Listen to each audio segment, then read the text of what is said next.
Bismillahirrahmanirrahim. Assalamualaikum warahmatullahi wabarakatuh. Alhamdulillahilladzi arsala rasulahu bil huda wa dinil haqq liyudhhirahu 'ala dini kullihi wa kafa billahi shahida. Wa asyhadu an la ilaha illallah wahdahu la syarika lah wa asyhadu anna Muhammadan abduhu wa rasuluhu la nabiyya ba'dah. Allahumma salli wa sallim wa barik ala abdika wa nabika Muhammadin sallallahu alaihi wasallam wa ala alihi wa ashabihi wa man tabi'ahum bi ihsanin ila yaumiddin, amma ba'd. Hadirin Bapak dan Ibu yang dimuliakan Allah Subhanahu wa taala, jamaah kajian rutin serial Kitabul Jami' dari Kitab Bulughul Maram di Gedung Al-Fat Islamic Center Kauman Muntilan yang dirahmati Allah Subhanahu wa taala. Bapak dan Ibu sekalian, insyaallah kita akan melanjutkan masih pada pembahasan berkaitan dengan hak sesama muslim, di mana Rasulullah sallallahu alaihi wasallam memberikan aturan dan bimbingan kepada kita berkaitan dengan hubungan kita kepada sesama muslim. Rasulullah mengabarkan yang pertama adalah wa idza laqitahu fasallim alaihi. Jikalau engkau bertemu dengan sesama muslim, jangan lupa mengucapkan salam. Ini menjadi perlu adanya pembiasaan untuk kemudian kita saling mengucapkan salam dengan kandungan ucapan salam yang hampir semuanya isinya doa. Assalamualaikum, keselamatan bagi engkau, warahmatullah, dan rahmat dari Allah Subhanahu wa taala, wa barakatuh, juga berdoa atau saling mendoakan untuk mendapatkan keberkahan. Siapa di antara kita yang tidak ingin mendapatkan keselamatan? Siapa di antara kita yang tidak ingin mendapatkan rahmat Allah? Siapa di antara kita yang tidak ingin mendapatkan keberkahan dalam hidup? Maka tentu jawabannya tidak ada. Di antara kita yang tidak ingin mendapatkan itu, maknanya bahwa kita semua berharap untuk mendapatkan keselamatan, untuk mendapatkan rahmat Allah, dan untuk mendapatkan keberkahan dari Allah Subhanahu wa taala. Yang kedua adalah wa idza da'aka fa'ajibhu. Ya. Di tengah ini Rasulullah sallallahu alaihi wasallam mengabarkan wa idza da'aka fa'ajibhu, dan jikalau ada saudara kita sesama muslim yang mengundang, maka Rasulullah mengabarkan fa'ajibhu, maka penuhilah undangannya. Agak diturunin dikit. Ya. Idza da'aka fa'ajibhu, kami ulangi, jika ada saudara kita sama muslim yang mengundang, maka penuhilah undangannya. Nah, di sini para ulama menjelaskan berkaitan dengan hukum, ya, hukum jikalau kita diundang. Yang pertama, kalau undangan itu adalah undangan walimah, resepsi pernikahan, maka hukumnya wajib untuk dihadiri. Berdasarkan pada sabda Rasulullah SAW ini, dan ini kita pernah bacakan, faman du'iya falam yujib faqad asallaha wa rasulah. Barang siapa yang diundang kemudian kok dia tidak memenuhi undangannya, maka dia telah bermaksiat kepada Allah dan Rasulnya. Dalam riwayat Imam Muslim, Rasulullah sallallahu alaihi wasallam bersabda, "Idza da'a ahadukum akhahu falyujib." Wa fi lafdhin, "Idza du'iya ahadukum ila walimati 'ursin falyujib." Ya. Dalam riwayat Imam Muslim yang terakhir ini, yang paling ujung dari lafadz itu, Rasulullah mengabarkan, jika salah seorang di antara kalian diundang ila walimati ursin, pada walimatu urs, dan ini sudah menjadi bahasa kita ya, walimah urs ini bahasa hadis juga dari sabda Rasulullah SAW, fal yujib, maka hendaknya dia memenuhi undangan itu ya. Di surat Al-Ahzab tadi di atas itu agak turun sedikit di atasnya ini, di surat Al-Ahzab enggak, naik Allah Subhanahu wa taala berfirman, walakin idza du'itum fadkhulu wa idza ta'imtum fantashiru. Di surat Al-Ahzab ayat 53 ini Allah Subhanahu wa taala mengabarkan pada kita yang artinya kurang lebih, dan ini potongan ayat ya dari surat Al-Ahzab ini hanya potongan dari ayat yang ke-53 itu, walakin idza du'itum, akan tetapi jika kalian diundang, fadkhulu, maka masuklah, fa idza ta'imtum fantashiru, dan jika kalian sudah diberikan suguhan makanan, maka hendaknya kemudian segera pulang ya.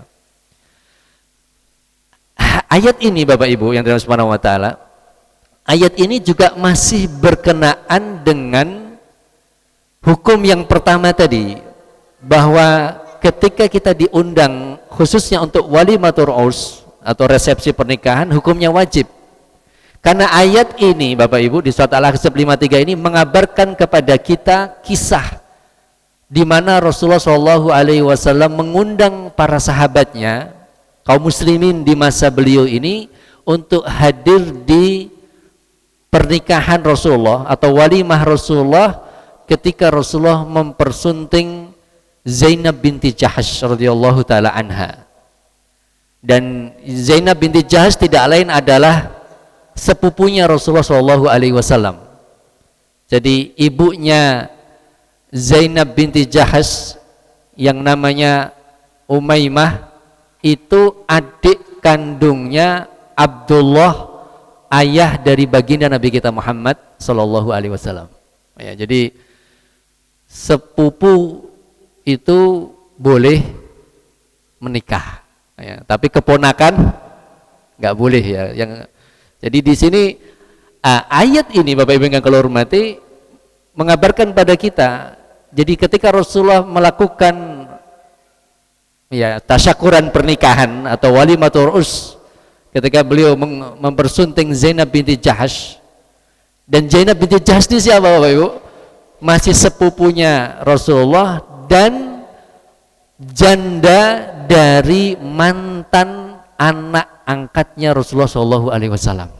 Wah, piye? Janda dari mantan anak angkat.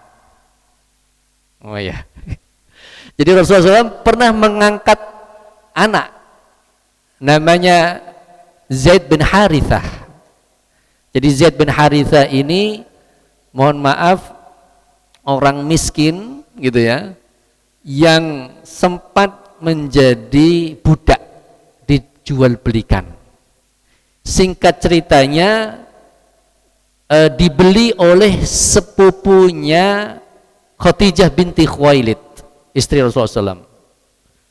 Lalu oleh sepupunya Khadijah dihadiahkan kepada Khadijah, karena budak masa itu kan seperti barang dihadiahkan.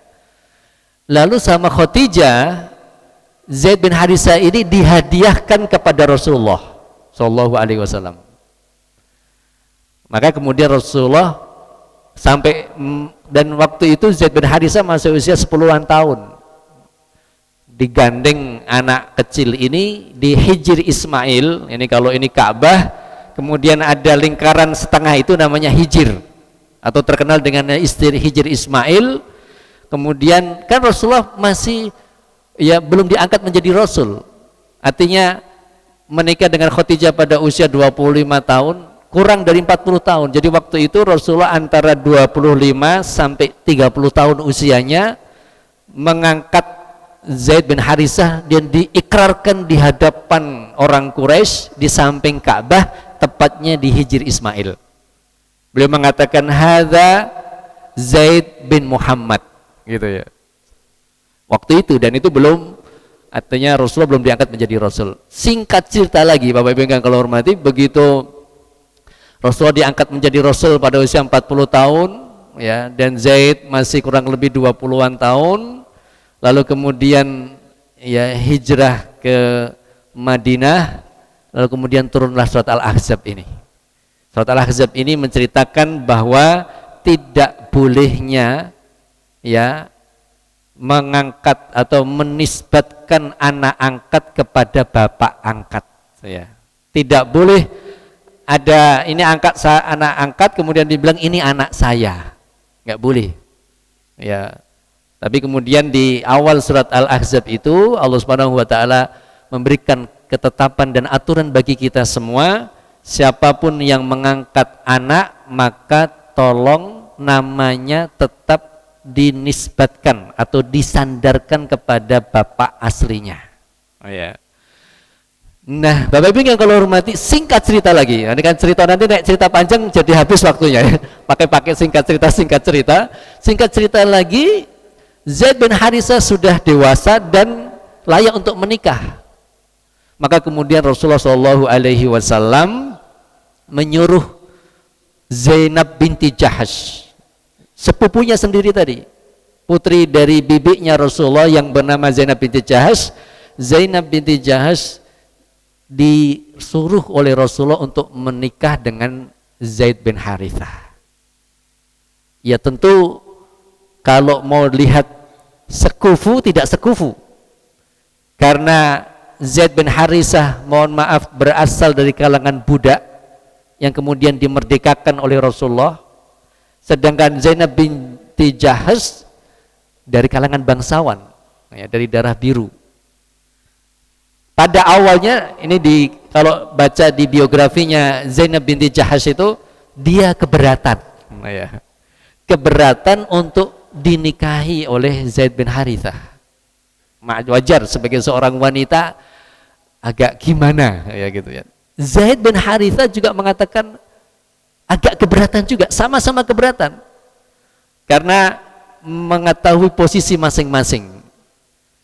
Akhirnya Zainab binti Jahash ini bertanya kepada Rasulullah, "Ya Rasulullah, tadi itu anjuran atau perintah?" Gitu. Artinya ketika Rasulullah menyampaikan, "Zainab, nikahlah kamu dengan Zaid ya, bin Harithah." Kemudian Zainab kan mikir lama gitu. Lalu kemudian beliau bertanya kembali kepada Rasulullah, "Ya Rasulullah, ini anjuran atau usulan," bahasa gitu ya, usulan atau perintah? Karena Zainab binti Jahash khawatir juga sebagai ya seorang muslimah dan takut kalau nanti Rasulullah ini perintah. Kalau perintah maka beliau harus mentaati. Kalau hanya usulan kan masih bisa diskusi gitu ya. Tapi Rasulullah Bapak Ibu yang hormati, Rasulullah bersabda ini perintah. Artinya apa? Berarti memposisikan apa yang disabdakan oleh Rasulullah itu, Zainab menganggap ini adalah perintah Allah dan Rasulnya. Maka kalau tidak ditaati, berarti Zainab menganggap dirinya telah bermaksiat kepada Allah dan Rasulnya. Oleh karena itu Bapak Ibu yang hormati, maka karena itu perintah dari Rasulullah, maka kemudian Zainab mengatakan sami'na wa ata'na. Kalau seandainya ini perintah Rasulullah maka saya siap. Maka akhirnya terjadilah pernikahan antara Zaid bin Harisah dan Zainab binti Jahash. Qadarullah masya'a fa'al. Allah takdirkan Bapak Ibu yang kalau hormati, ternyata tadi di tengah perjalanan ada ketidakcocokan. Itu pun Rasulullah sudah bilang kepada Zaid, jangan cerai, jangan cerai, jangan cerai. Zainab juga dibilang jangan cerai, udah pertahankan pernikahan kalian. Tapi sudah klimaks ceritanya, ya, singkat ceritanya lagi, akhirnya terjadilah apa yang terjadi, tidak bisa dipungkiri, akhirnya kemudian mereka cerai. Ketika sudah datang masa iddah, Bapak Ibu, Allah turunkan ya perintahnya di surat Al-Ahzab ya ayat ke-11 ya, untuk kemudian Allah Subhanahu wa taala menikahi janda mantan anak angkatnya tadi. Ya. Biar tidak ada prasangka, tidak ada mindset, nggak boleh lo kamu nikahin janda mantan anak angkatmu. Ya. Maka kemudian Allah tetapkan itu ya menjadi bagian dari ketentuan syariat agama kita, Bapak Ibu yang kalau hormati, bahwa boleh ya bapak angkat itu menikahi janda mantan anak angkatnya. Ini pelajaran sangat banyak Bapak Ibu. Ini kalau kita bahas mungkin waktu kita tidak cukup, tapi setidaknya dari kisah itu tadi menyadarkan pada kita semua, siapapun kita yang akan mengangkat anak orang lain, dia bukan siapa-siapa kita, dia orang lain. Tidak ada hak waris. Tidak boleh kita menganggap dia anak kita. Kalau toh dimasukkan di kartu keluarga kita, maka kita akan katakan bahwa dia itu anak angkat. Kalau nanti bapak angkatnya meninggal, maka anak angkat ini hanya bisa mendapatkan hadiah, bukan warisan. Ini yang kemudian menjadi bagian dari ketentuan syariat agama kita. Yang kedua tadi juga yang kita sebutkan, bolehnya menikahi, ya bapak angkat menikahi mantan janda dari anak angkatnya. Nah Bapak Ibu yang kalau mati, kembali ke cerita ini tadi, ya ke ayat ini tadi, ketika kemudian, kan mungkin gini Bapak Ibu, panjenengan dan kita semua bisa kalau main perasaan itu rasanya piye gitu ya. Ini ada bapak punya anak angkat, dinikahkan, dia yang nyuruh untuk menikah, kok dilalahnya cerai, ujuk-ujuk bapaknya, banyak angkatnya malah nikahi mantan atau janda dari anak angkatnya. Kalau main perasaan itu kan rasanya piye to iki gitu kan. Rasa-rasanya iki ada yang aduh, mungkin orang menganggap wah piye dan segala macam, bertanya-tanya yang kadang mungkin agak kurang pas dalam perasaan. Tapi ternyata Bapak Ibu yang hormati, justru kemudian di Al-Ahzab ayat 53 ini disuruhnya Rasulullah untuk mengadakan walimah, malah dibuka sekalian agar kemudian umat tahu, agar kemudian kaum muslimin pada waktu itu tahu, agar kita hari ini sebagai umatnya juga tahu bahwa ternyata dibolehkannya tadi ya bapak angkat itu menikahi janda mantan anak angkatnya, dan bahkan diviralkan kalau bahasa kita, diundang semua orang untuk menepis tuduhan-tuduhan yang tidak baik atau mungkin perasaan yang mungkin kayaknya kurang pas, tapi karena ini adalah ketentuan syariat, maka tidak ada kata lain kecuali hanya sami'na wa ata'na, kecuali hanya menerima apa yang telah ditetapkan oleh Allah Subhanahu wa taala. Kembali pada pembahasan kita ini Bapak Ibu, maka dengan ayat ini juga para ulama tafsir dan juga jumhur ulama fikih dari 4 mazhab, apalagi ditambah dengan hadis sahih dalam riwayat Imam Muslim ini yang kemudian menyebutkan bahwa kalau ada undangan walimah itu hukumnya wajib untuk dihadiri. Nah Bapak Ibu yang kalau hormati, tadi sebetulnya kita masih cerita berkaitan dengan hukum. Ya, kalau ada undangan. Undangan yang kedua, kalau itu selain undangan walimah, maka hukumnya mustahab. Mustahab itu apa? Sunnah. Dianjurkan saja. Datang boleh dan tidak datang boleh dan mungkin insya Allah dapat pahala. Kalau tidak datang tidak mengapa dan tidak berdosa. Ya. Walaupun ini juga masih ada perbedaan lagi. Kalau hukum yang pertama tadi 4 mazhab, Hanafi, Maliki, Syafi'i, Hambali mengatakan wajib kalau itu undangan walimah harus untuk kita hadir.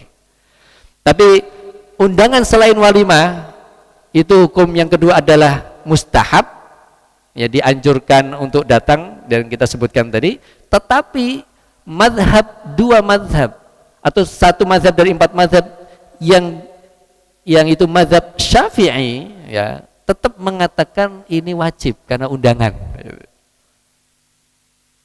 Termasuk juga nanti ada yang kelima adalah mazhab Zahiriyah yang disebut dengan Ibnu Hazm Az-Zahiri juga mengatakan walaupun bukan walimah tetap Anda wajib ya. Tapi jumhur ulama berarti selain mazhab Syafi'i tetap mengatakan hukumnya mustahab kalau itu undangannya selain undangan walimah. Selanjutnya ini Bapak Ibu, disebutkan di sini qala fil iqna wal ijabatu ila walimati al-ursi wajibatun idza ayyanahu da'in muslim, dan memenuhi undangan kalau itu walimah maka hukumnya wajib, apalagi kalau yang mengundang kita itu adalah saudara kita sesama muslim. Yahrumu hajruhu, yang mana orang itu, pengundang itu memang sedang tidak dikucilkan dalam tanda petik. Hajar itu maknanya kan dikucilkan selama 3 hari. Kucilkan itu kalau ada orang punya kesalahan besar ya, lalu kemudian didiamkan, tidak diajak ngomong karena kesalahan dosanya itu namanya hajar dalam bahasa Arab. Nah di sini jamaah sekalian, Bapak Ibu yang kami hormati, disebutkan idza ayyanahu da'in muslim. Ya, jadi kalau itu undangannya muslim, hukumnya wajib. Kalau non muslim, Anda masih diberikan pilihan. Berarti penjelasan pada hadis ini, undangan walimatul urus hukum asalnya wajib. Siapa yang harus dihadiri kalau hukumnya wajib adalah pengundangnya seorang muslim. Yang bagaimana yang sedang tidak ya dikucilkan karena melakukan kesalahan. Wa maksabuhu thayyib, harta yang dimilikinya adalah harta yang baik.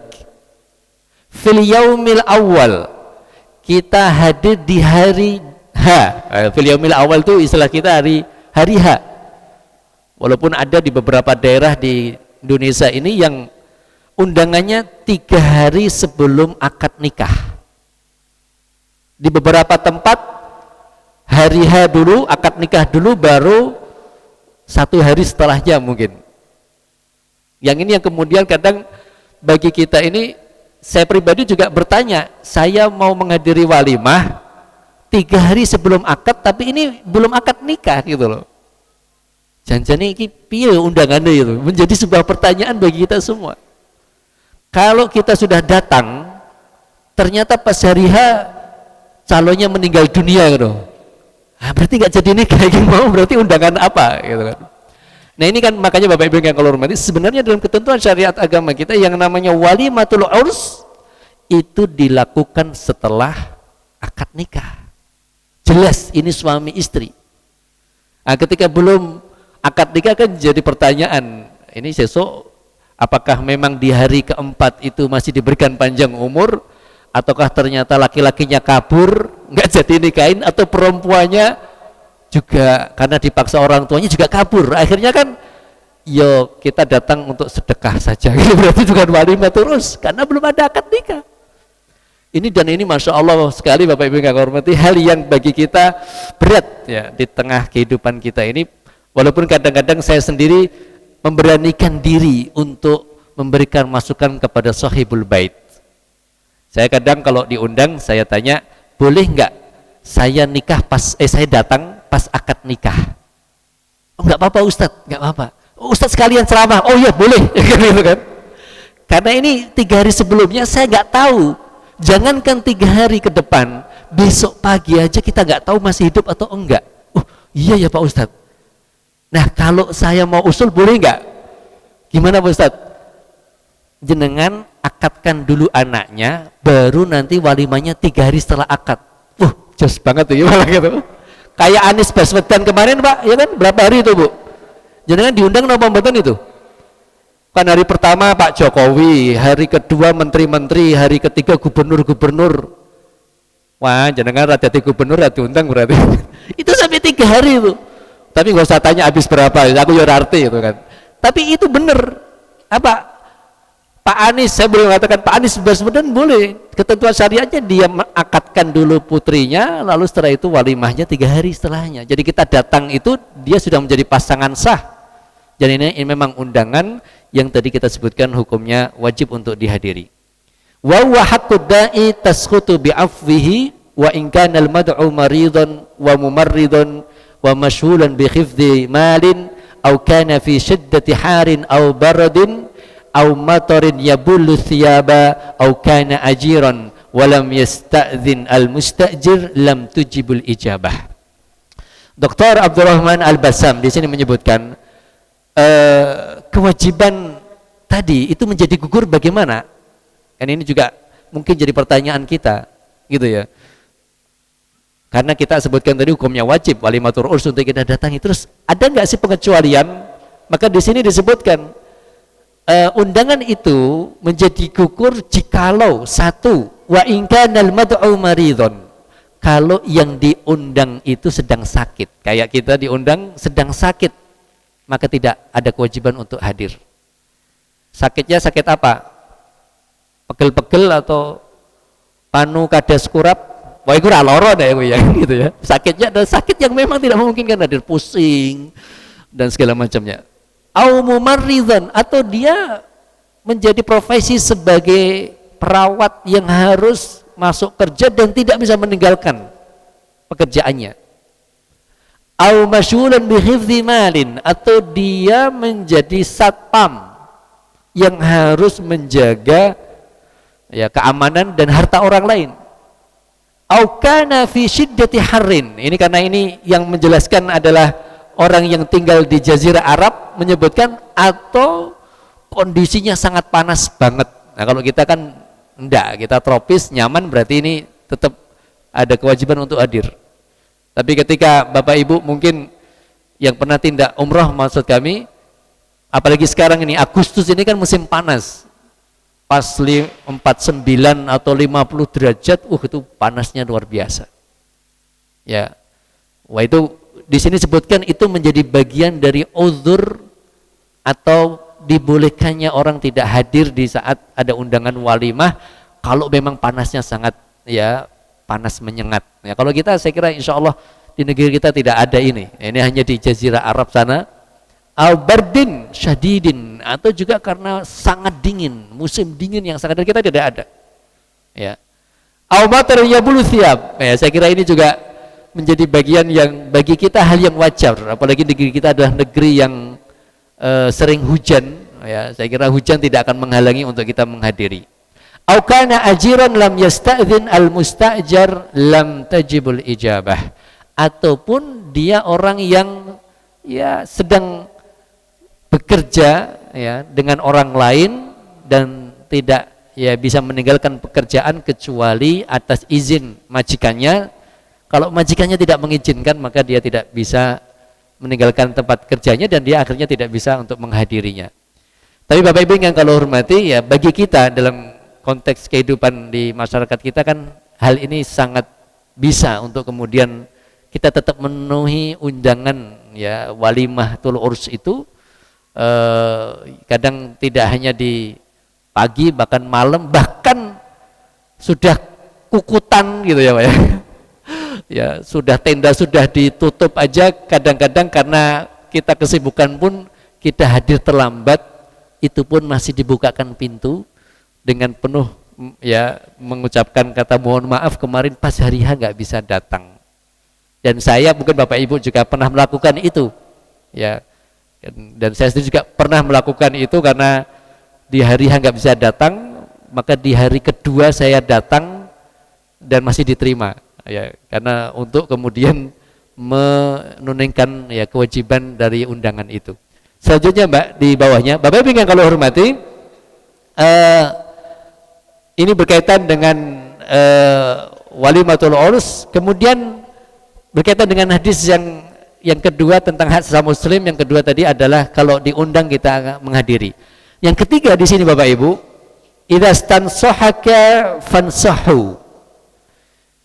Hak sesama muslim di antara kita adalah jika ada orang yang meminta nasihat kepada kita, maka disuruhnya kita memberikan nasihat kepadanya. Ini juga kalau berbicara tentang hukum ada dua juga. Lafadz dalam bahasa Arab Bapak Ibu, kalau ada kata wazannya istaf'ala yastaf'ilu, dalam hal ini adalah istansoha yastansihu, artinya memohon untuk diberi nasihat, fansahu maka berikan nasihat. Kata fansahu ini hukumnya tetap ada dua. Satu, hukumnya wajib kalau kita dimintai nasihat. Artinya apa? Ada orang datang kepada kita, lalu kemudian dia mengatakan, Pak, tolong saya dinasihati. Saya punya masalah. Saya sedang ada musibah. Nah, kalau orang itu datang kepada kita dengan mengatakan itu, maka kita sebagai orang yang didatangi wajib untuk memberikan nasihat. Ya. Tidak boleh menghindar. Lah ngaku ki yo dosane yo isih akeh padha wae Mas. Lah aku ki jane ndek masalah ning aku meneng wae, kowe wae sing ceriwis. Tidak boleh begitu. Ya Bapak Ibu. Artinya apa? Ketika orang itu datang kepada panjenengan, berarti jenengan itu menjadi orang yang memang sudah dipilih untuk dicurhati. Ya. Maka ini hukumnya wajib. Jadi ada ketika diminta kita, ada orang datang kepada kita meminta nasihat, maka wajib bagi kita untuk menyampaikan itu. Apalagi di konteks hari ini Bapak Ibu yang kalau hormati, yang namanya orang meminta nasihat itu tidak datang secara fisik, tetapi bisa by WA. Ada orang tiba-tiba, Assalamualaikum, mohon pencerahannya, saya punya masalah seperti ini, seperti ini, seperti itu. Berarti ini orang sedang minta nasihat dan langsung minta kepada kita. Maka kita sampaikan semampu dan sebisa mungkin untuk kemudian memberikan nasihat itu. Ya. Ini kan sekarang banyak gitu Bapak Ibu. Pokoknya apa yang kita sebutkan tadi, sarana untuk orang meminta nasihat kepada kita banyak sekali. Bisa datang langsung ke rumah, bisa dengan WA, mungkin karena nggak enak mau ngomong langsung pakai WA, macam-macam. Berarti ketika mereka datang kepada kita atau hanya dengan WA, ya itu sudah masuk pada bagian hadis ini. Wa idzastansohaka fansohu, jika dia meminta nasihat kepada engkau maka berikanlah nasihat. Kadang mungkin orang menganggap gini Bapak Ibu, wah aku yo jane ya tadi banyak. Dan kita sepakat tidak ada orang yang sempurna di muka bumi ini kecuali hanya baginda Nabi kita Muhammad Sallallahu Alaihi Wasallam. Saya pun gak usah jauh-jauh, saya piyambak ini sering dicurhati Bapak Ibu. Ya. Sering dicurhati, itu pun saya kalau menganggap diri saya janjani aku yo podo, kadang tidak sesempurna yang dibayangkan oleh orang dan tidak mungkin kita akan sempurna. Tapi karena beliau sudah meminta, ya saya beri sesuai dengan kemampuan. Ya. Nah, bagaimana kalau kemudian kita tidak mampu, ya, untuk kemudian memberikan nasihat itu, maka bisa kita kemudian bekerja sama dengan orang lain yang kita anggap mampu untuk kemudian memberikan masukan ya terhadap persoalan yang disampaikan oleh saudara kita kepada kita. Tentu dalilnya apa? Secara umum di surat Al-Hujurat ayat yang ke-10 ini, innamal mu'minuna ikhwah. Jadi ayat ini sangat umum ya, bahwa sesama orang yang beriman itu bersaudara. Jadi kalau ada memberikan, termasuk dalam hal ini orang meminta nasihat kan berarti kita harus penuhi haknya. Kita penuhi kemudian apa yang menjadi permasalahannya. Saya ini Bapak Ibu sangat menjaga sebenarnya kalau ada curhatan yang berkaitan dengan hukum. Wah ya, itu paling berat. Ini boleh atau tidak? Wah ini paling angel jawabannya. Karena ketika berbicara tentang hukum oleh opora dosa atau tidak, wah ini hal bagi saya yang sangat memberatkan. Ya. Kecuali kalau memang itu sudah jelas. Ada orang nanya, datang ke dukun hukumnya apa Ustadz? Haram, itu jelas. Tapi kalau pada hal yang mungkin pembicaraan-pembicaraan yang umum, yang itu masih ada pintu ijtihad, ya istilahnya dalam bahasa usul fikih itu, di situ maka kita harus melihat itu, ya, dalil di antara dua pendapat yang ada, ya, lalu anjurannya bagaimana saja, tidak menghukumi. Nah, ini pendapat A begini, pendapat B begini, monggo dipilih sendiri, kan gitu kan. Daripada saya harus mengatakan, wah ini enggak, apalagi hal yang tadi ada kondisi-kondisi di mana pintu ijtihad itu masih dibukakan Bapak Ibu, ya, dalam ya kehidupan kita. Tapi kalau itu sudah hukumnya tadi jelas dalam agama kita wajib, haramnya ya kita katakan wajib, ya. Contohnya begini, ada orang datang, ya kan, curhat tentang istrinya, tentang keluarga istrinya, dan dia sudah tidak kuat untuk kemudian menahan diri dan ingin cerai. Karena cerai adalah haknya suami.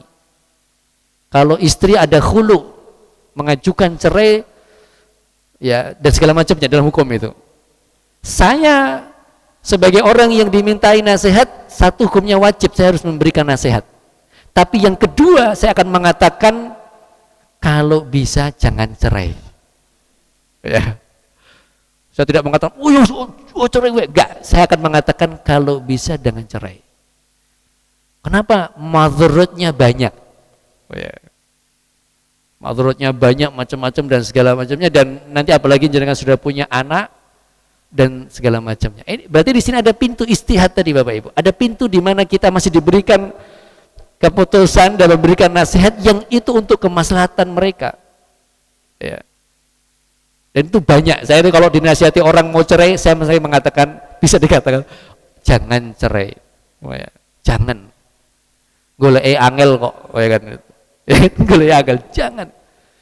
Yang sempurna siapa? Enggak ada yang sempurna. Yang jadi masalah kamu kurang bersyukur. Ya kan gitu.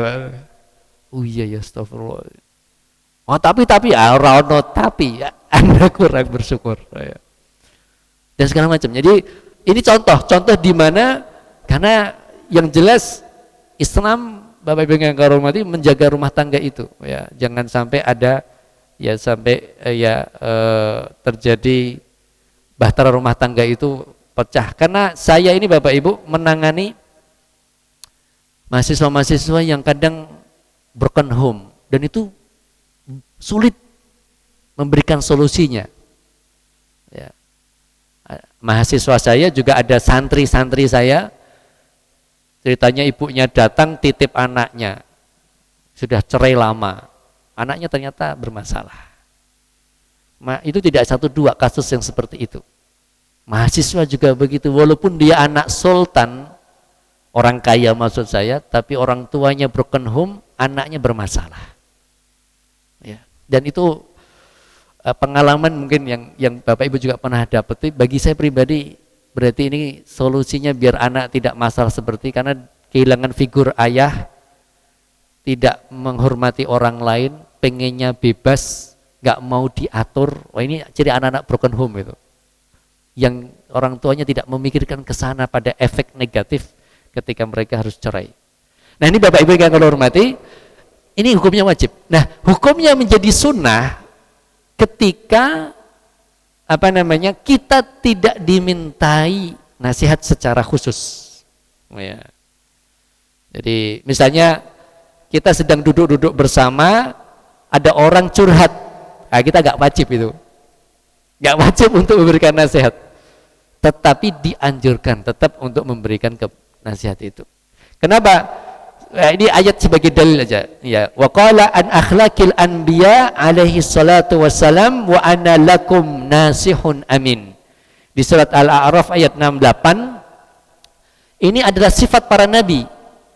Jadi sifat para nabi itu Bapak Ibu senantiasa berusaha untuk memberikan nasihat kepada siapapun orang itu. Dan apalagi dalam kebaikan, lebih-lebih dalam kemungkaran. Ya. Dan ayat ini sebenarnya di surat Al-A'raf ayat 68 ini mengisahkan ya Nabi Lut, ya. Maaf, Nabi Hud, ya, kepada kaumnya Samud. Ya, ketika kaum Samud itu menolak mengikuti ajakan Nabi Hud alaihi salam, Ya, lalu kemudian dia mengatakan wa anna lakum nasihun amin. Dan saya, kata Nabi Hud, bagi kalian wahai kaum Samud adalah orang yang memberi nasihat, lagi orang yang dapat dipercaya. Dan ini sifat semua para nabi, termasuk juga baginda Nabi kita Muhammad sallallahu alaihi wasallam, dan tentu ini menjadi hak kita sesama muslim. Memang nanti berkaitan dengan cara menyampaikannya, bagaimana biar tidak menyakiti, bagaimana biar menerima. Kalau saya ini Bapak Ibu, menerima tidak menerima bukan urusan kita. Saya kadang begitu. Biar yang penting disampaikan. Ditompo alhamdulillah ora iya ora popo. Tapi sakit hati atau tidak susah diukur. Gimana betul? Kita ini sudah lembut ngomongnya, sudah dengan bahasa sopan, tetap sakit hati, ayo susah. Tapi kalau memang cara menasihatnya keras, ya bisa jadi orang itu sakit hati. Ya, maka tetap ya, dan Nabi kita Muhammad SAW, kalau kita melihat pada pribadi beliau, menempatkan ya nasihat itu sesuai dengan kondisinya.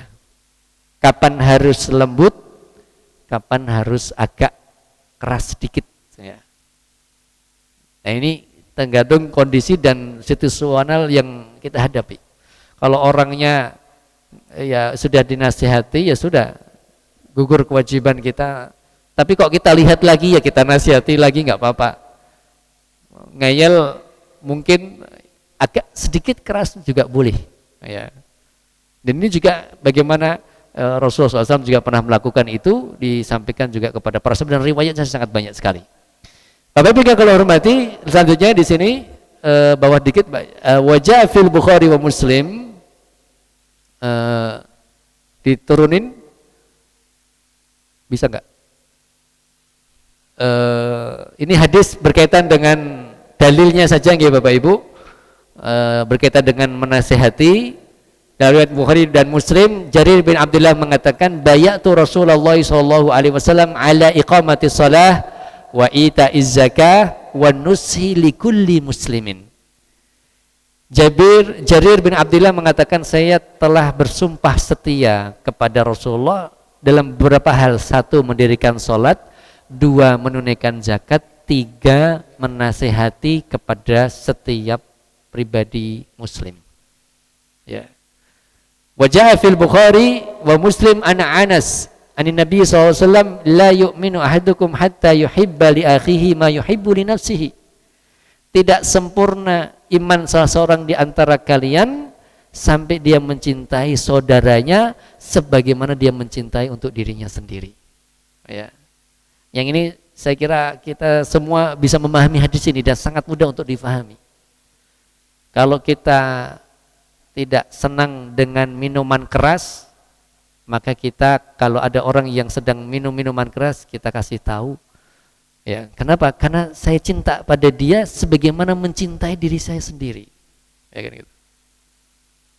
Jadi karena saya cinta pada diri saya, karena yang namanya minuman keras itu termasuk yang diharamkan dan merusak akal, maka saya cinta pada diri saya untuk menjaga akal dengan tidak meminum minuman keras ataupun narkoba.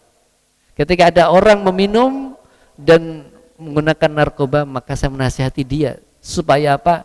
Supaya dia juga menjaga akal sehatnya, ya. Supaya dia juga tidak melakukan apa yang diharamkan oleh Allah Subhanahu Wa Taala. Ini sebagai contoh. Ya. Kalau dulu saya ya zaman SMA itu Pak rodo nakal gitu.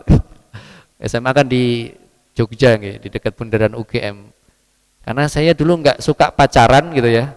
Ini ono wong pacaran mesti neng bundaran UGM itu tak godani ya Pak. Zaman biyen gitu. Itu padahal nggak ngerti dalilnya, cuma kok kayaknya itu nggak pas juga gitu.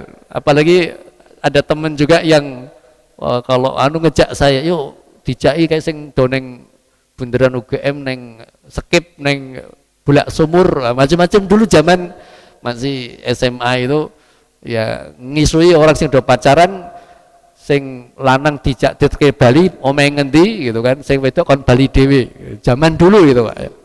Ini kadang-kadang belum tahu hadisnya, tapi waktu itu nggak seneng juga ada orang pacaran gitu ya. Jadi menasihati orang lain dengan cara anak muda waktu itu. Nah, Bapak Ibu yang kalau hormati, kita lanjutkan dalam hadis berikutnya ini. Warawa Muslim fi sahih min hadits Tamim Ad-Dari anna Nabiy sallallahu alaihi wasallam qala ad-dinu nasihah. Qulna liman ya Rasulullah? Qala lillahi wa li kitabihi wa li rasulihi wa li aimmatil muslimina wa amatihim.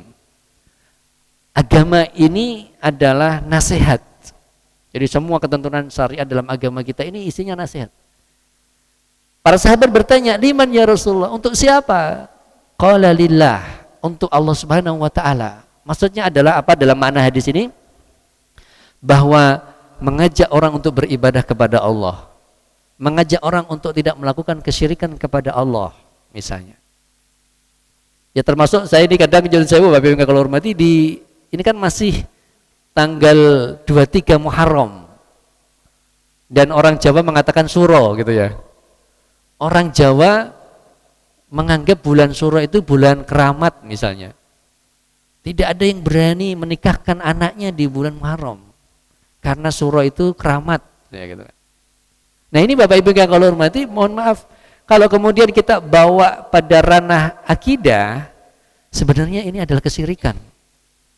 Loh, kenapa kok syirik?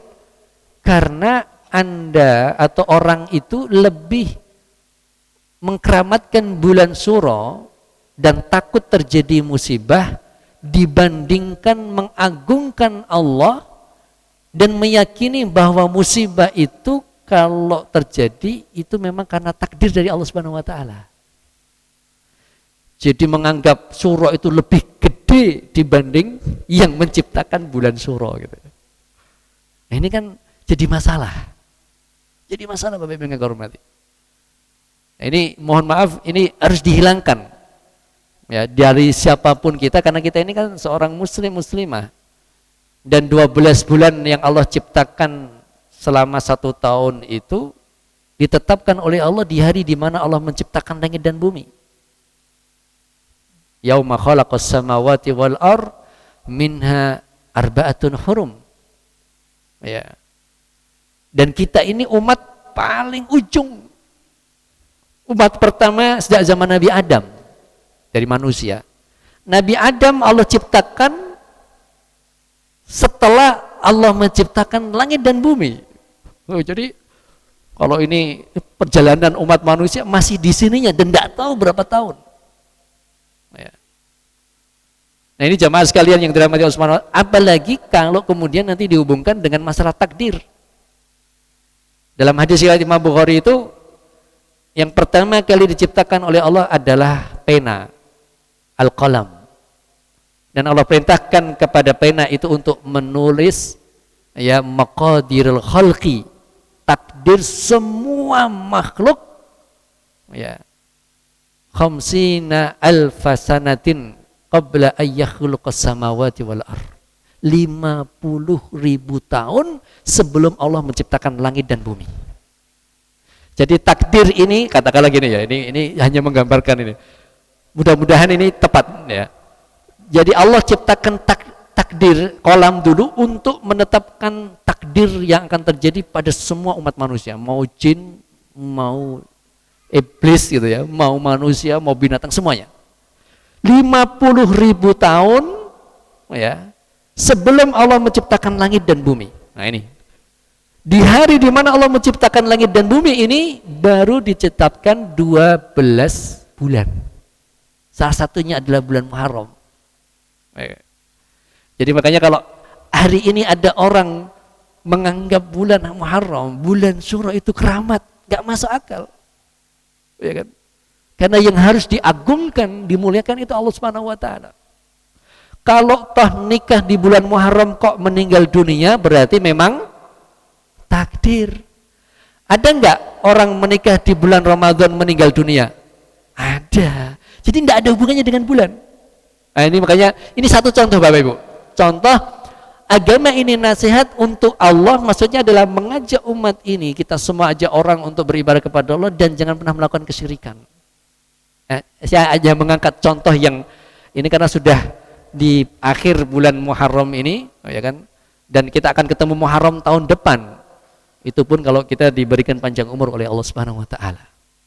Maka saya dulu ini Bapak Ibu, saya pernah cerita juga, saya tuh nikah tanggal 23 Muharram. Suro. Wah, itu ramai itu dulu di tempat istri saya itu.